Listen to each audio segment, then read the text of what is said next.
नमस्कार, good evening, शुभ संध्या। घड़ी में शाम के 8:30 बज चुके हैं और हम ठीक अपने वादे के अनुसार एक बार फिर हाजिर हैं आपके अपने प्रोग्राम स्पोर्ट्स स्कैन में। श्रोताओं, आज के अंक में तमाम खेल खबरों के साथ मैं हूं आपकी दोस्त और होस्ट जया भारती, और इन खबरों पर विस्तार से चर्चा के लिए हमारे साथ स्टूडियो में मौजूद हैं जाने माने खेल विशेषज्ञ जी राजा रमन। राजा रमन जी, आपका स्वागत है। नमस्कार जया।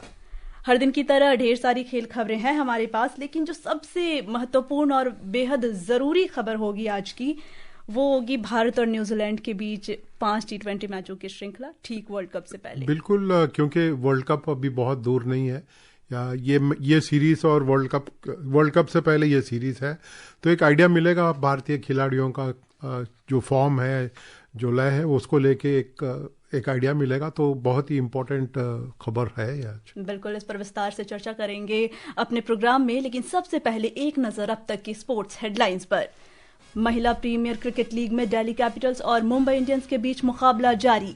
आरसीबी प्लेऑफ में जगह बनाने वाली पहली टीम बनी। विश्व कप से ठीक पहले भारत और न्यूजीलैंड के बीच 5 मैचों की T20 श्रृंखला कल से शुरू होगी। खेलो इंडिया शीतकालीन खेलों का 6ठा संस्करण लद्दाख के लेह में शुरू, और इंडोनेशिया मास्टर्स बैडमिंटन प्रतियोगिता के पहले दिन अनमोल खरब और आकर्षि कश्यप अपने अपने मुकाबले जीतकर महिला सिंगल्स मेन ड्रॉ में पहुंची।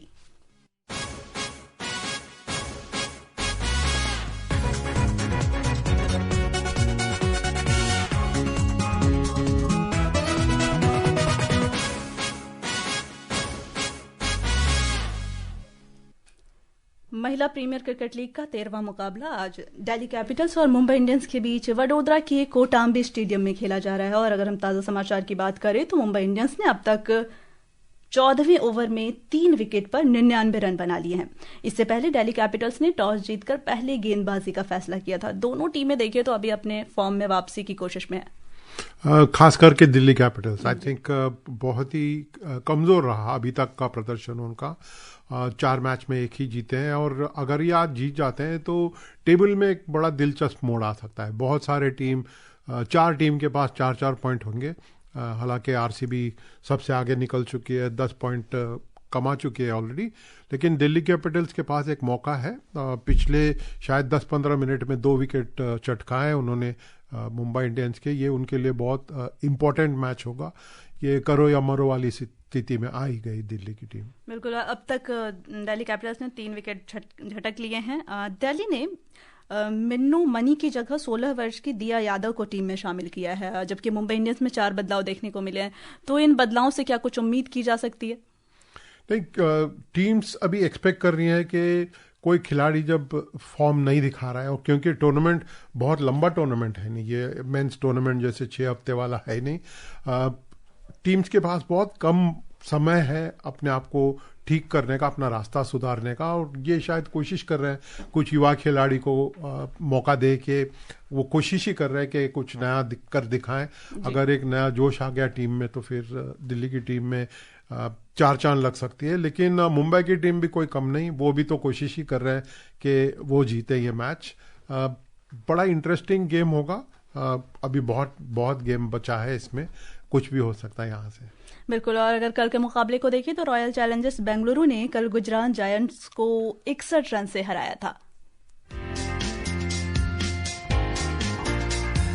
गौतमी नायक के 73 रन की शानदार पारी की बदौलत रॉयल चैलेंजर्स बेंगलुरु ने गुजरात जायंट्स को निर्धारित 20 ओवर में 179 रन का लक्ष्य दिया था। जवाब में बल्लेबाजी करने उतरी गुजरात की शुरुआत बेहद खराब रही। पावर प्ले तक टीम ने 3 विकेट गंवा दिए थे और महज 29 रन ही जोड़ सकी थी। आरसीबी की शानदार गेंदबाजी के आगे गुजरात निर्धारित 20 ओवर में 8 विकेट के नुकसान पर केवल 117 रन ही बना सकी। 46 सतघरे ने 4 ओवर में 21 रन देकर 3 विकेट झटके। वहीं नदीन डी क्लर्क ने 4 ओवर में 17 रन देकर 2 विकेट अपने नाम किए। इसके साथ ही इस सीजन में रॉयल चैलेंजर्स बेंगलुरु 5 में से 5 मुकाबले जीतकर प्लेऑफ में जगह बनाने वाली पहली टीम बन गई है। अंक तालिका में मुंबई इंडियंस, यूपी वॉरियर्स और गुजरात जायंट्स 5 में से 2 मुकाबले जीतकर क्रमशः दूसरे, तीसरे और चौथे स्थान पर काबिज हैं। वहीं दिल्ली कैपिटल्स सिर्फ 1 जीत के साथ अंतिम पायदान पर है। विशेष शुक्ला, स्पोर्ट्स स्कैन।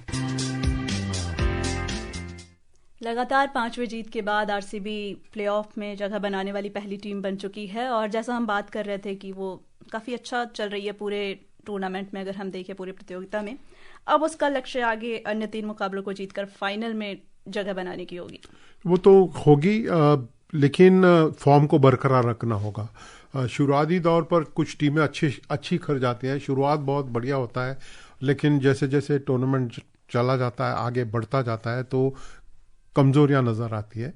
आरसीबी नहीं चाहेगी कि ये टूर्नामेंट की पकड़ जो बना रखे है उसको थोड़ा सा कमजोर कर दे।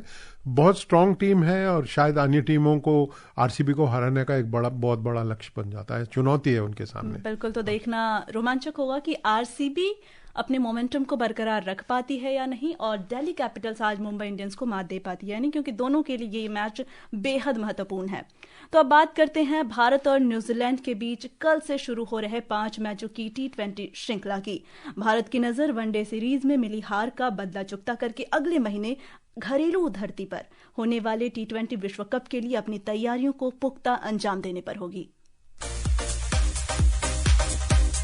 न्यूजीलैंड के साथ 5 मैचों की T20 श्रृंखला आगामी T20 विश्व कप के लिए भारत की अपनी आखिरी तैयारी होगी और सभी की निगाहें कप्तान सूर्य कुमार यादव पर होंगी। विश्व कप में 3 हफ्ते से भी कम समय बचा है, इसलिए ये श्रृंखला मौजूदा चैंपियंस के लिए एक अहम ड्रेस रिहर्सल और कप्तान के लिए एक पर्सनल टेस्ट है, जिनका लीडरशिप रिकॉर्ड तो शानदार रहा है, लेकिन बैटिंग फॉर्म चिंता का विषय बनी हुई है। पिछले 2 सालों में भारत की T20 टीम काफी हद तक संतुलित रही है, जिसमें खिलाड़ियों की भूमिकाएं स्पष्ट थीं और आईपीएल के तगड़े परफॉर्मर्स थे। न्यूजीलैंड की टीम पिछले 1 वर्ष में भारत में कई ऐतिहासिक जीत हासिल करने के बाद आत्मविश्वास से भरी हुई है, जबकि T20 में भारत पसंदीदा टीम है। सूर्य कुमार की फॉर्म इस सीरीज में निर्णायक साबित हो सकती है, जिसे विश्व कप से पहले खेल के हर विभाग में खिलाड़ियों की तैयारियों को धार देने के लिए डिजाइन किया गया है। Vishal Sharma, sports scan.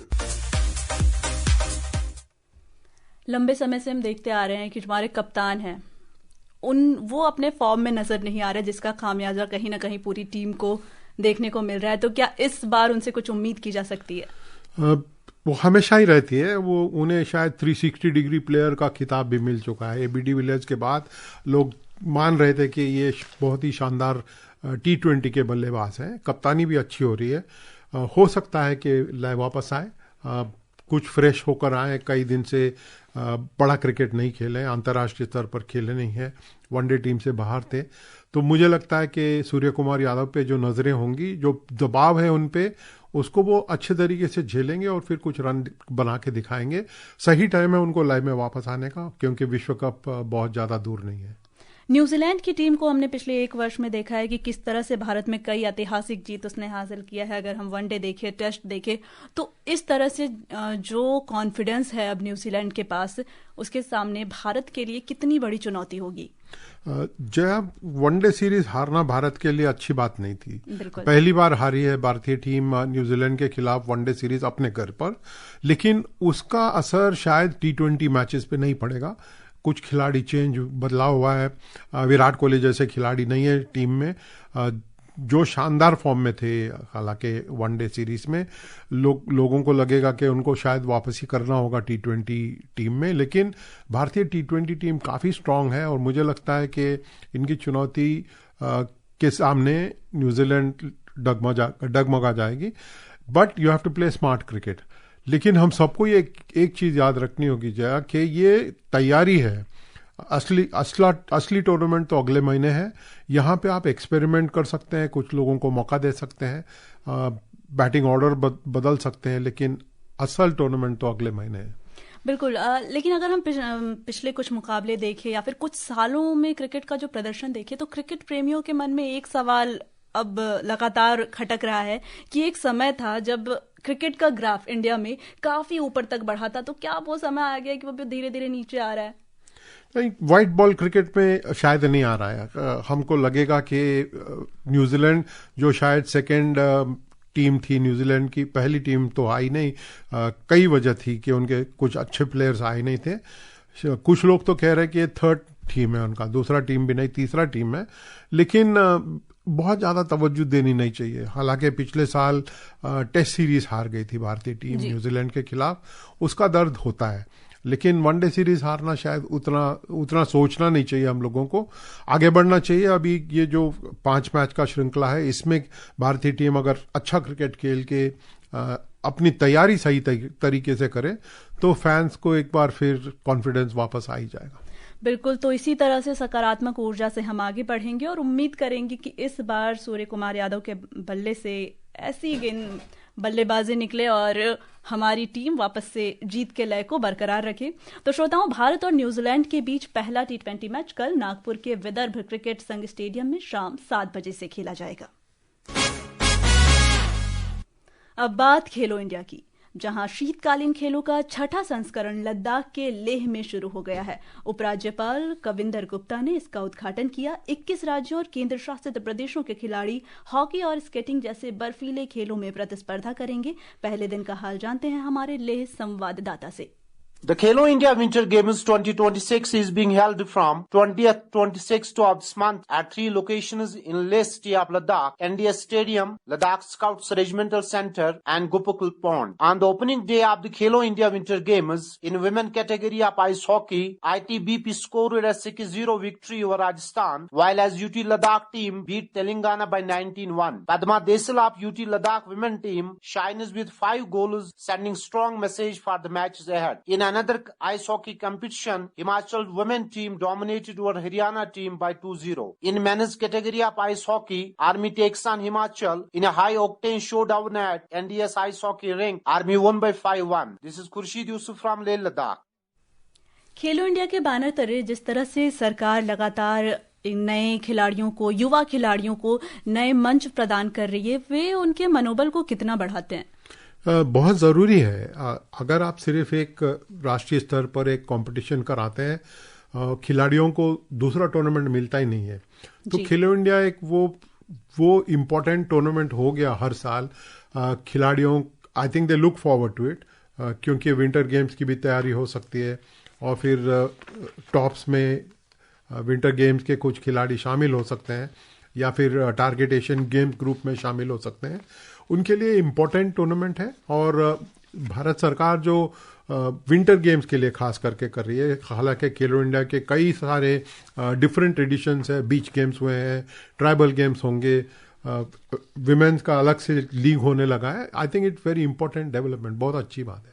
बिल्कुल, और बता दें कि इस संस्करण से ओलंपिक खेल फिगर स्केटिंग को भी शामिल किया गया है। स्पीड स्केटिंग और शॉर्ट ट्रैक स्केटिंग पहले से ही मौजूद हैं। आइस हॉकी प्रतियोगिताएं फ्यांग स्थित एनडीएस आइस हॉकी स्टेडियम और लद्दाख स्काउट रेजिमेंटल सेंटर के आइस हॉकी रिंक में आयोजित की जा रही हैं। इंडोनेशिया मास्टर्स बैडमिंटन प्रतियोगिता के पहले दिन अनमोल खरब और आकर्षि कश्यप अपने अपने मुकाबले जीतकर महिला सिंगल्स मेन ड्रॉ में पहुंच गई है। अनमोल ने कनाडा की वेन यू झांग को रोमांचक मैच में 21-18, 20-22, 21-19 से हराया, जबकि आकर्षि ने अपने ही देश की ईशारानी बरुआ को 21-13, 21-17 से हराया। दोनों कल महिला सिंगल्स मेन ड्रॉ के पहले राउंड में पीवी सिंधु, मालविका बंसोड़ और तन्वी शर्मा के साथ शामिल होंगी। तो ये नए खिलाड़ी जो आ रहे हैं, अभी इसके हालांकि क्वालिफाइंग मुकाबले थे जिन्होंने महिला सिंगल्स में मेन ड्रॉ में जगह बना ली, और अब ये जो हमारी लीड खिलाड़ी हैं उनके साथ खेलेंगी। बहुत जरूरी है कि एक नई पीढ़ी का उभरना, फिर वहां चल के मेन ड्रॉ में खेलना उनके लिए बहुत अच्छा अनुभव होगा। हो सकता है कि इनमें से कई खिलाड़ी एशियन गेम्स भी खेल जाए इस साल। पुरुष हॉकी इंडिया लीग में हैदराबाद तूफान्स ने HIL GC को 3-2 से हराया और अन्य मुकाबला JSW सूरमा हॉकी क्लब और वेदांता कलिंगा लैंसर्स के बीच जारी है, जहां JSW सूरमा हॉकी क्लब 2-1 से आगे चल रही है। इसके अलावा भारतीय स्टार आर प्रज्ञानंदा ने पुष्टि की है कि वह तीसरी बार नॉर्वे शतरंज टूर्नामेंट में भाग लेंगे। और श्रोताओं, क्योंकि समय इजाजत नहीं दे रही कि हम और चर्चा करें, तो इसी के साथ अनुमति दीजिए आज का कार्यक्रम यहीं समाप्त करने का। नमस्कार।